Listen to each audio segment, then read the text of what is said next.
ছয়টা মেজর সংস্কার কমিশন যেই রিকমেন্ডেশনগুলো করলেন রিফর্মের, এইটা নিয়ে ওনারা এই ইন্টারিম গভর্নমেন্ট একটা কনসেনসাস কমিশন করেছেন এবং কনসেনসাস কমিশনের প্রধান হচ্ছেন চিফ অ্যাডভাইজার নিজে এবং এটার ভাইস চেয়ারম্যান হচ্ছেন প্রফেসর আলী রিয়াজ, আর অন্যান্য যারা কমিশনের যারা প্রধান ছিলেন বাকি 5টা কমিশন এটার মেম্বার হবেন।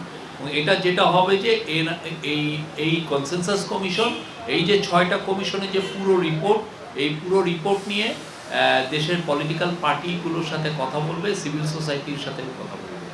বলার পরে যেটা হবে যে এই যে এই কনসেনসাস কমিশনের সাথে পলিটিক্যাল পার্টিগুলোর কথার মাধ্যমে একটা ডিসিশন হবে যে কতটুকু রিফর্ম আসলে খুব দ্রুত করতে হবে, কতটুকু পরে করা যাবে, কোনটা করার জন্য কনস্টিটিউশনাল অ্যামেন্ডমেন্ট দরকার।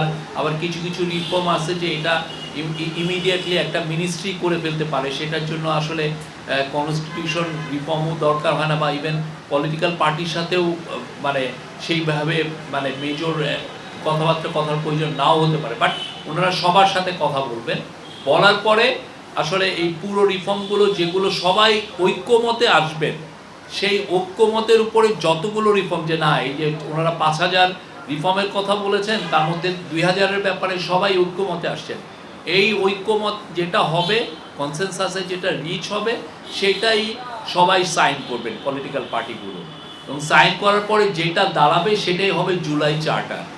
এই জুলাই চার্টারটারই বাস্তবায়ন এই গভর্নমেন্ট কিছু করবেন, পরবর্তী গভর্নমেন্টগুলো এসে করবেন, এবং এই বাস্তবায়নের আলোকে নির্ভর করবে ইলেকশনটা কি এই বছরের ডিসেম্বরের মধ্যে হবে নাকি আগামী বছর জুনের মধ্যে হবে। আগের গভর্নমেন্টগুলো বলেছে যে জুডিশিয়ারি ফুললি ইন্ডিপেন্ডেন্ট, আসলে কার্যত বাংলাদেশের জুডিশিয়ারি কোনোদিনও ইন্ডিপেন্ডেন্ট ছিল না। তো সেই জন্য এই এই কমিশন বলেছে যে জুডিশিয়ারিকে পুরোপুরি স্বাধীন এবং কার্যকরভাবে স্বাধীন করার ওরা প্রস্তাব দিয়েছে। এটা একটা 352 পাতার পৃষ্ঠার একটা বড় রিপোর্ট, এবং এটার পুরোটা ইমপ্লিমেন্টেশন করতে হলে কিছু কিছু ক্ষেত্রে আপনার কনস্টিটিউশনাল অ্যামেন্ডমেন্টও লাগবে। তো মেজর যেগুলো ছিল সেগুলো আপনারা জানেন যে মানে অবশ্যই স্বচ্ছতা, লিগাল সার্ভিসের স্বচ্ছতা আনার জন্য সুপ্রিম কোর্টের বিশেষ করে জাজের অ্যাপয়েন্টমেন্টের ব্যাপারে বা পরবর্তীতে জাজের এগুলোর ব্যাপারে তারা অনেক নতুন রিকমেন্ডেশন দিয়েছেন, তার আলোকে কিছু কিছু কিন্তু কাজও হয়েছে। আপনারা দেখেছেন যে জাজ অ্যাপয়েন্টমেন্টের ব্যাপারে আমরা নতুন নীতিমালা এসছে। তো খুবই ইম্পর্টেন্ট একটা ছিল হচ্ছে যে স্থায়ী অ্যাটর্নি সার্ভিস করার কথা বলেছেন।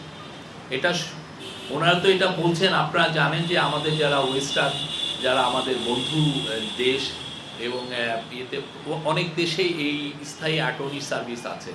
বাংলাদেশে যে অ্যাটর্নি সার্ভিস আপনারা জানেন যে পাবলিক প্রসিকিউটর, যেটা সারা বাংলাদেশে পাবলিক প্রসিকিউটররা থাকেন, প্রায় 4,000 গভর্নমেন্ট অ্যাপয়েন্ট করে।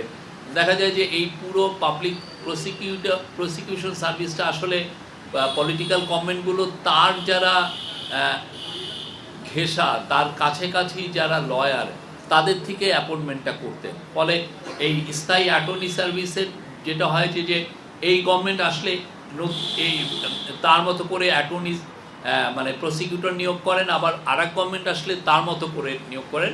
তো এই প্রথাটাকে বাদ দিয়ে যেটা বলা হচ্ছে যে এটা একটা স্থায়ী একটা অ্যাটর্নি সার্ভিস, মানে জাস্ট লাইক বিসিএস এর যেরকম রিক্রুটমেন্ট হয় সেভাবে হবে।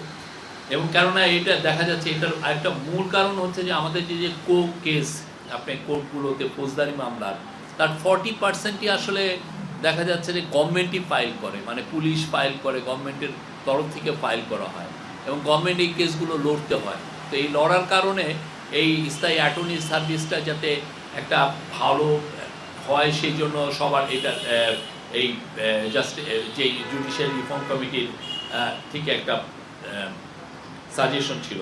আরেকটা হচ্ছে যে স্বতন্ত্র তদন্ত সংস্থার কথা ওনারা বলেছেন।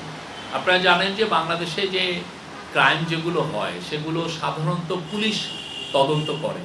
তো অনেক ক্ষেত্রে দেখা যায় পুলিশকে তো পলিটিক্যাল গভর্নমেন্টগুলো ইউজ করে।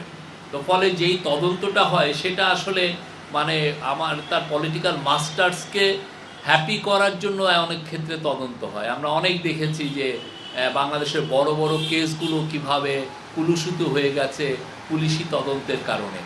পুলিশের তদন্তগুলো খুবই ফল্টি এবং অনেক ক্ষেত্রে এটা ম্যানিপুলেট করা যায়। তো সেই জায়গায় ওনারা বলেছেন যে একটা স্বতন্ত্র তদন্ত সংস্থা করার কথা বলেছেন। আর অনেকগুলো আছে। আরেকটা হচ্ছে যে সুপ্রিম কোর্টের স্থায়ী বেঞ্চ ওনারা বলেছেন যে এটা ডিভিশনে সেট আপ করার জন্য। এটার মূল কারণ হচ্ছে বাংলাদেশের তো জনসংখ্যা বাড়ছে। বাংলাদেশ তো সেই আগের হাইকোর্ট দেখেন 1971 এরপরে আমাদের লিবারেশন ওয়ারের পরের যে আমাদের হাইকোর্ট, সেই একই হাইকোর্টের একই জায়গায় আছে। তো এই জন্য হাইকোর্টের বেঞ্চগুলো বাড়িয়ে যেটা এটা ডিভিশনে নেওয়া যায় সেটা বলেছেন। এবং ম্যাজিস্ট্রেট কোর্টগুলো একদম পুরো উপজেলা পর্যন্ত নেওয়ার কথা বলেছেন। তারপরে গরিব মানুষের জন্য লিগাল সার্ভিস, লিগাল এইড দেওয়া হয়। এই লিগাল এইডের এই কাজটা আরও এক্সপান্ড করার কথা বলেছেন এবং এই কাজটা যাতে গ্রাম পর্যন্ত চলে যায়। বাংলাদেশের গ্রামগুলোতে এখন বড় হচ্ছে, সেখানে মানুষের অনেক আধুনিক জীবনের অনেক বিষয় এসে গেছে। তো ফলে সেখানেও দেখা যাচ্ছে প্রচুর তো কেস ওইখানেও হয়। তো সেই জন্য এটা।